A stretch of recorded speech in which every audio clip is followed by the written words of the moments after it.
Now the details.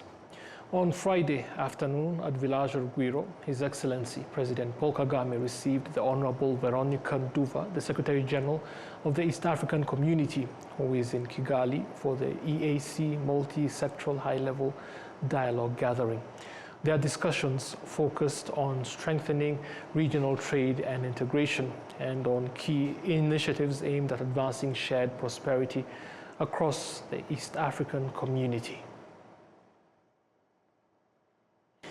Now, as humanitarian needs continue to rise in the eastern DRC, Rwanda says it stands ready to support efforts aimed at delivering aid and protecting civilian lives. Following her meeting with His Excellency the President, the European Commissioner Haja Labib emphasized the need for a political solution to the crisis alongside strengthened humanitarian response mechanisms.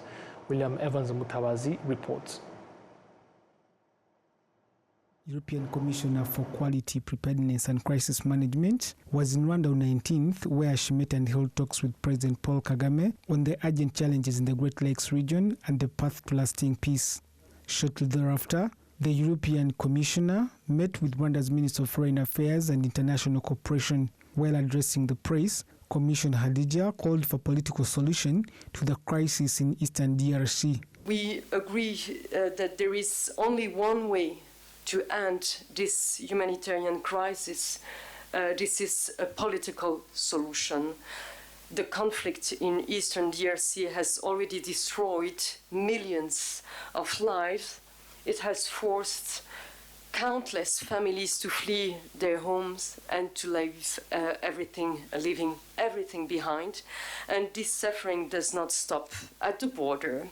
Large-scale displacement is putting immense pressure on neighboring countries as people seek safety wherever they can. We just went to Chichimer transit refugee camp, and I can assure you that the conditions where they are living are horrendous. There are around 8,000 refugees in a camp which is able to host only hundreds of them. And in total, in the country following Uvira's falls, there are 100,000 of refugees there. So this is a dramatic situation. And that is why peace is not only vital for the DRC, it is also in the interest of Rwanda and the entire region. But above all, peace is urgent for people, for families who want their children to grow up without fear. The European Union is the world's leading humanitarian donor. We have one very clear goal: to bring emergency help to those who have lost everything. Our priority now is humanitarian access. Without fast and unhindered access, millions of people could die. So we must get them food, water, and medicine to survive. On his part, Minister of Foreign Affairs and International Cooperation, Ambassador Olivier Nduhungirehe, noted that Rwanda will do everything in its ability to support EU's efforts in bringing humanitarian aid in the region. Rwanda supports genuine humanitarian efforts in this region and stands ready to play its part in close coordination with partners such as the EU. There is nothing within our ability that we will not do to support your efforts to bring humanitarian aid in the region. At the same time, it is important to stress that humanitarian assistance must remain free from politicization. Humanitarian actors are most effective when they are guided solely by the needs of affected populations, and when they engage pragmatically with the realities on the ground to ensure aid reaches those who need it most. As Commissioner Haja Labib stated, the humanitarian assistance cannot succeed without the implementation of the ceasefire. And this is the most pressing issue that we have, because last year we have signed so many ceasefire agreements, and even there was an additional one that was announced a few days ago, which was accepted by the parties.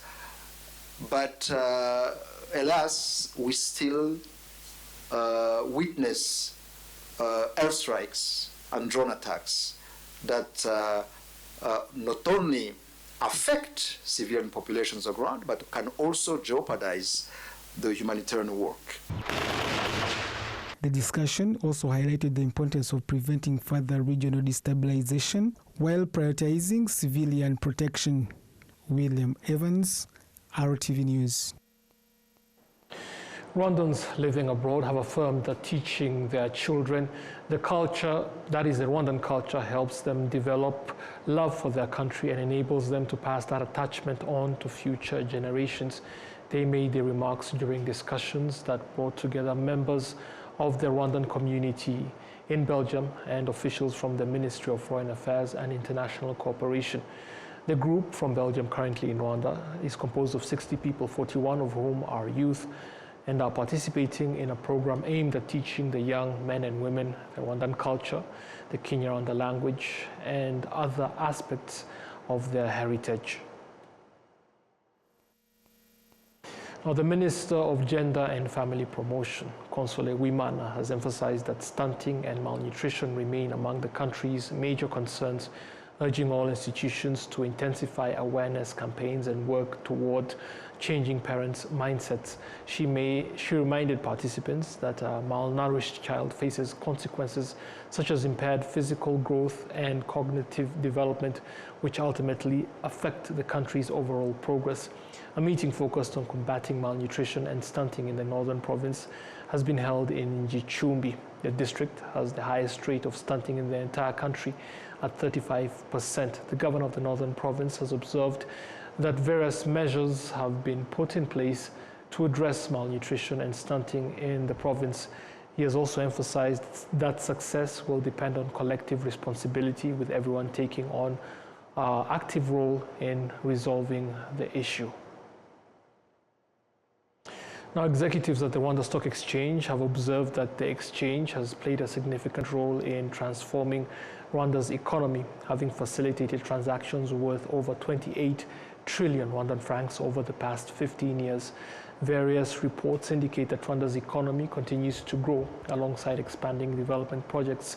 The stock exchange is cited as one of the key institutions contributing to the country's development. The Chief Executive Officer of the Rwanda Stock Exchange, Pierre Celestin Kumba, has stated that the total value of trades and capital raised through the exchange has surpassed 28 trillion Rwandan francs, equivalent 133% of the country's gross domestic product, underscoring its substantial contribution to the national economy. He also highlighted new products currently on offer on the market.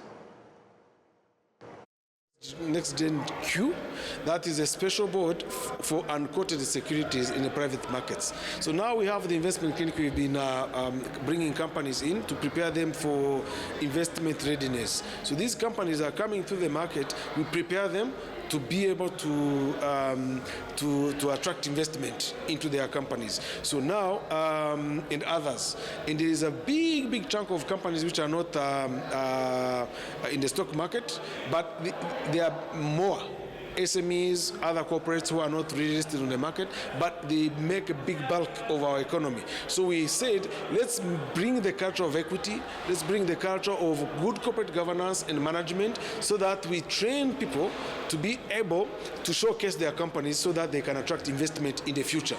So this special board is for unquoted securities for private markets mainly. So once someone is ready, we put a stamp of approval.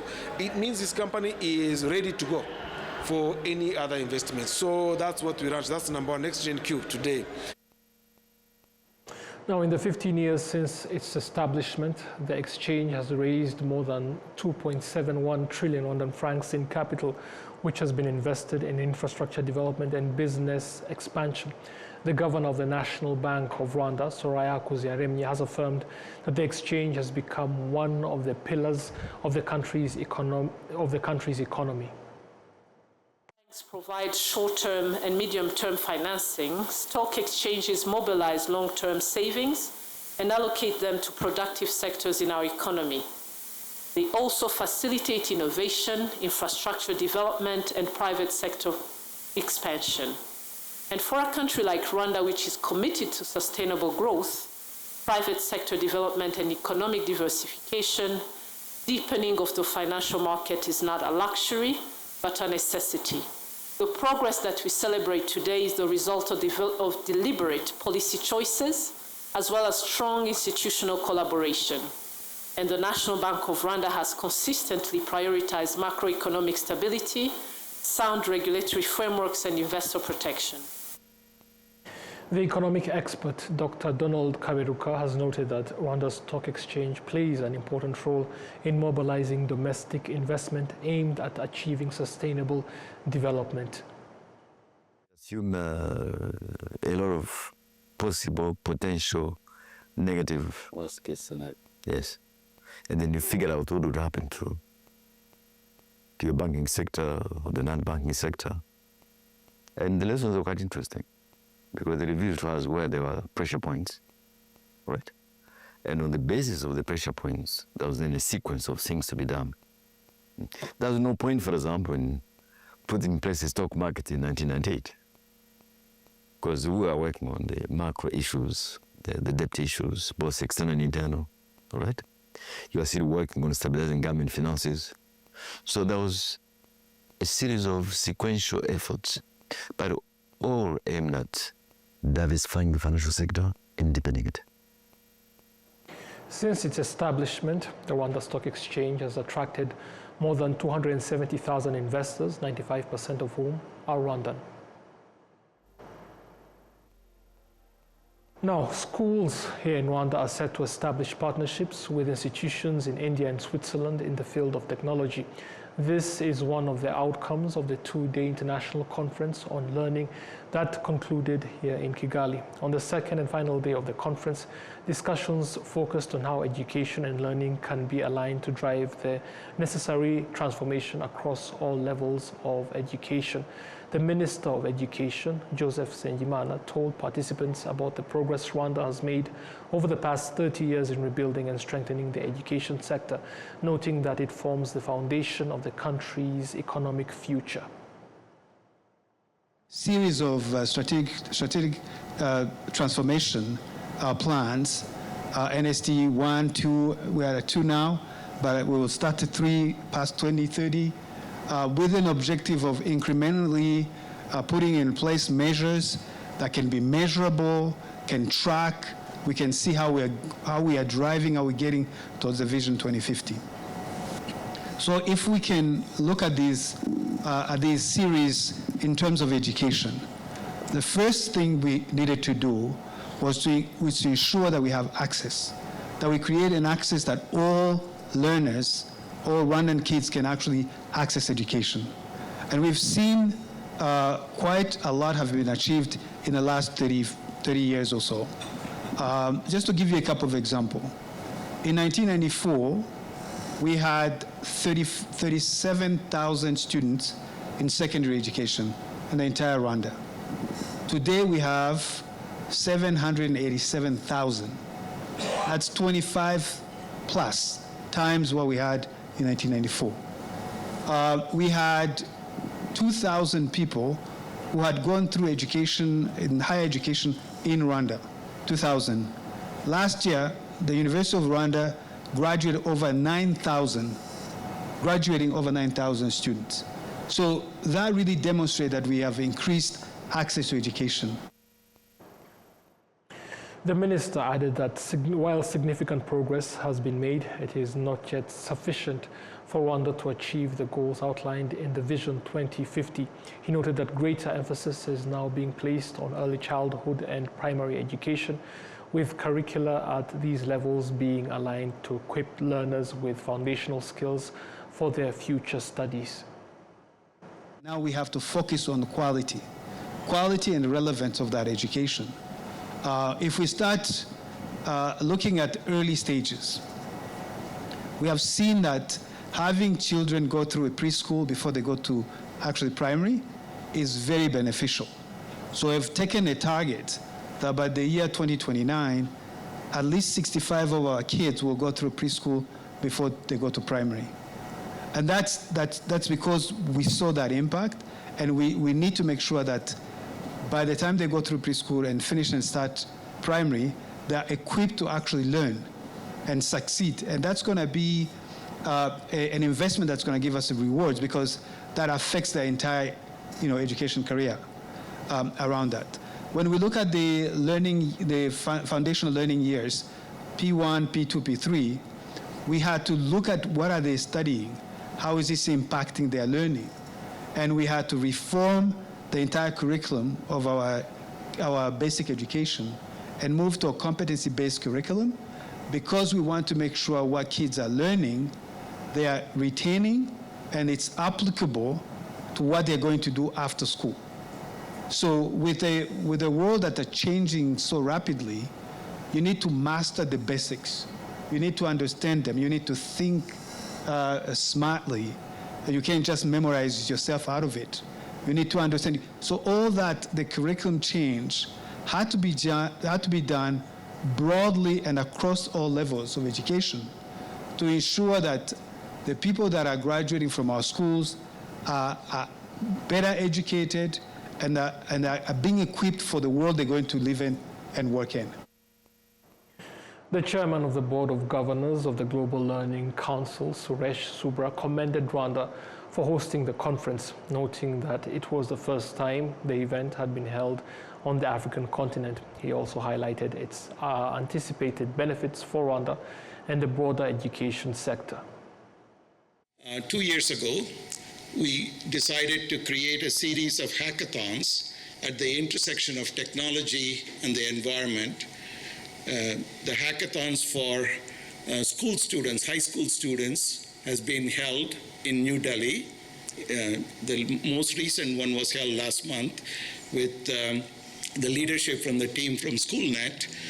And the hackathons were also held in Rwanda, and we synchronized the themes of the India hackathon and the Rwanda hackathon so that the winners from both locations could come to Villar. The prize-winning team will get a free trip to come to Switzerland, both school students and university students, and present it. And this has happened last couple of years, and it's also happening this year. Tomorrow there is a big event here, and we will invite the winners from Rwanda to come to Switzerland and for the Villar Institute symposium in the summertime. So that's one example of an activity. And one of the new things we did this week with the leadership of at the Ministry of Education, and with the significant help from Minister Clara Tirede, is that we are signing an MOU whereby the Ministry of Education will also partner over the next several years with the hackathons that are being held in India, which are funded by, half of them are funded by private philanthropy in India. It's also PPP. It's public-private partnership. And also the other half of the hackathons in India are supported partly by a SchoolNet and also by the Villar Institute. So it's this kind of partnerships which would not have happened without the first GLC conference. That's the power of the network. During the two-day conference, discussions also paved the way for a partnership between Solid Africa and the Akashapaya Praya Foundation, which is expected to help increase Rwanda, both the quality and quantity of nutritional meals provided here in Rwanda under the National School Feeding Program. Now, BPR Bank Rwanda has inaugurated a new building aimed at strengthening staff capacity and providing customers with training in financial management and business development. The new Center of Excellence is expected to serve as a hub for various training programs, including leadership, financial management, the use of technology in business, and the preparation and growth of small and medium-sized enterprises. The managing director of the bank, Patience Mutesi, has emphasized that BPR will offer training across different categories for its clients with particular focus on its employees. Or the BPR Academy, where we will have an opportunity to embed skills and a spirit of learning and development for all our staff throughout the years ahead. But in addition to that, we also will be availing the space to small businesses that are looking for a space to enhance their skills. So we will be providing business development services to the SMEs, both that we serve and those that we do not serve, to help them also enhance their skills. So the training center is really critical for us as we take on the journey of learning and development. We are an organization that truly believes in continuous growth. So we will be investing in both our people and our customers to embed that spirit of growth.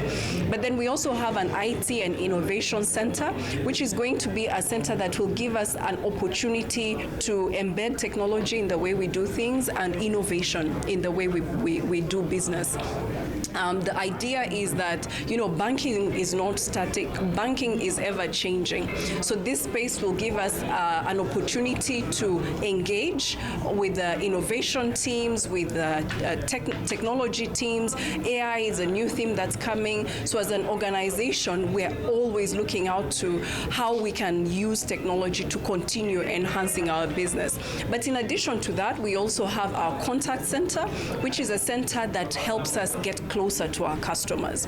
We believe that as a bank, for us to be able to truly serve our customers well, we need to be accessible.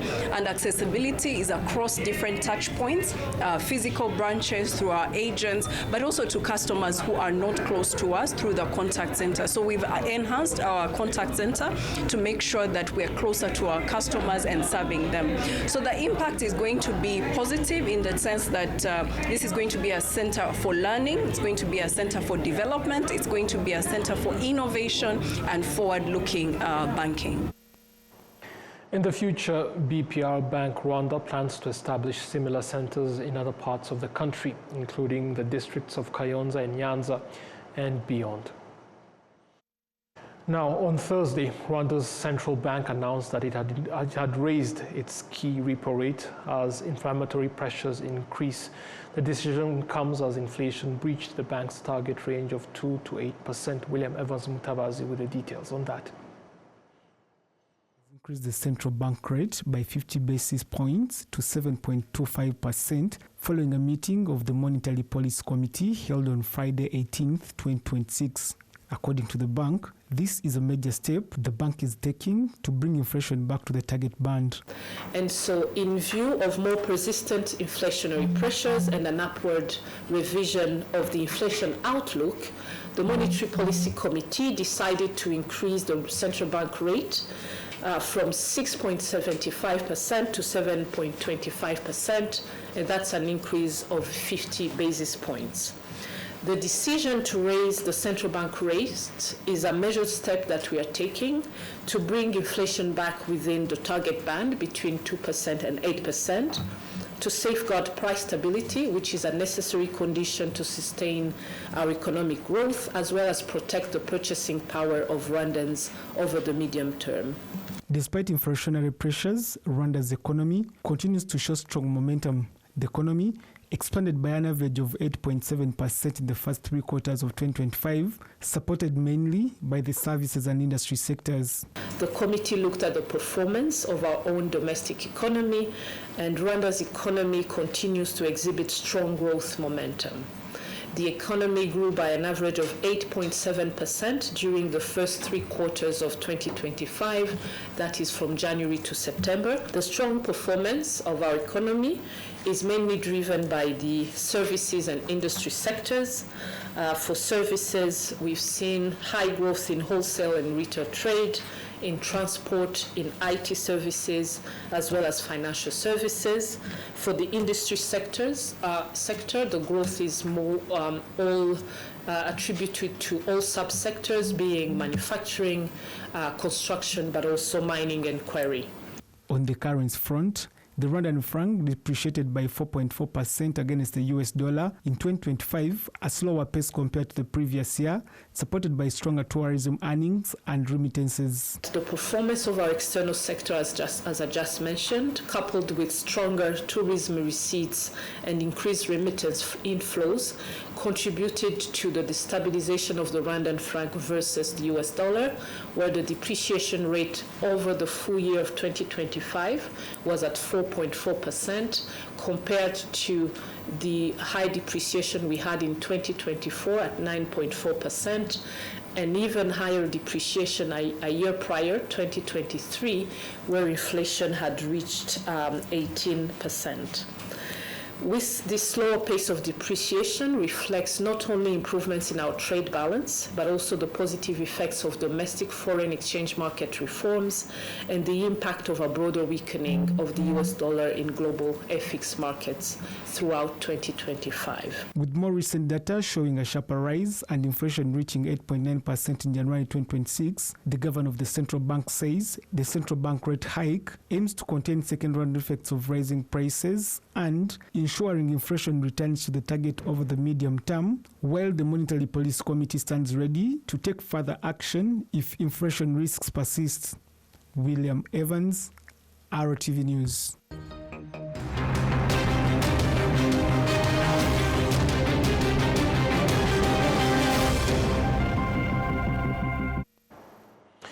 As always, I'm glad you were able to join us for this edition of the news. Thank you so much and goodbye.